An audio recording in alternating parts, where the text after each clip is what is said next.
নমস্কার, আমি বাসন্তী। কাল পিৎজা বানিয়েছিলাম নতুন মাইক্রোওভেনে। চলুন দেখে নেওয়া যাক কী কী লাগে। ময়দা মেখে রেখেছিলাম, একটা চিজের প্যাকেট কিনে নিয়েছিলাম, কিছু কর্ন সিদ্ধ করে, এছাড়া পেঁয়াজ ক্যাপসিকাম এগুলো কেটে রেখেছিলাম। ময়দাটাকে বেলে না, ঠিক হাত দিয়ে সমানভাবে করে বেক ট্রেতে রেখেছিলাম। আর হ্যাঁ, একটু চিকেনকেও একটু কষে নিয়েছিলাম। প্রথমেই পিৎজা সস যেটা দেখছেন, এটা ঠিক পিৎজা সস না, আমার কাছে একটা শেজওয়ান সস ছিল, ওটা একটু উপরে স্প্রেড করে নিলাম।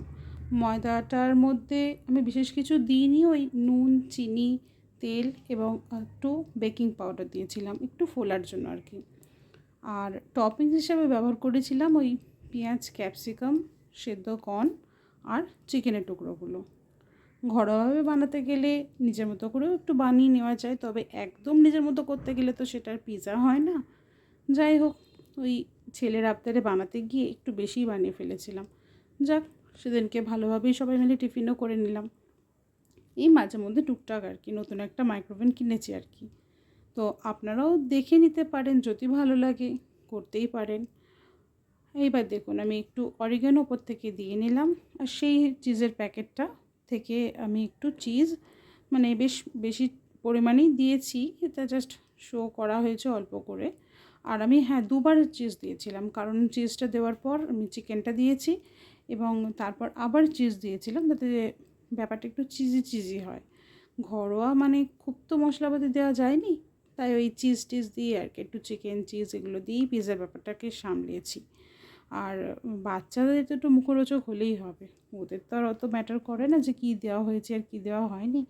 আর হ্যাঁ, চিলি ফ্লেক্স আপনারা দিতে পারেন, কিন্তু ঝাল দেবো না বলে আমি একদমই দিইনি, শুধু চিকেনটা কষার সময় যেটুকুনি ঝাল আছে সেইটুকুনিতে। আর কোনো লঙ্কা বা গোলমরিচ গুঁড়ো এসব আমি ইউজ করিনি। আপনারা চাইলে দিতেই পারেন। আর বাইরে থেকে তো জানেনই কীরকম দাম, সেগুলো সবসময় হাইজেনিকও হয় তা না।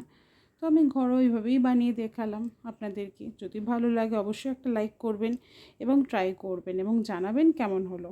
মাইক্রোওভেনে আমি নর্মাল মোডে, মানে আমার একটা প্রিসেট মেনু আছে, সেখানে আমি পিৎজা মোডে 17 মিনিটের জন্য বেকিং করতে দিয়েছি, একসঙ্গে দুটো পিৎজা।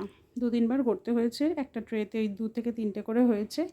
দেখুন কেমন ঘুরছে, মোটামুটি রেডি হয়ে গেছে, কিন্তু রেডি হওয়ার পর আর ছবি তুলতে পারিনি, ডাইরেক্ট পেটেই চলে গেছে। তো আমার পিৎজা রেডি, আমি খেয়ে নিই। চলুন আপনারাও বানিয়ে আমাকে জানাবেন। ধন্যবাদ, নমস্কার।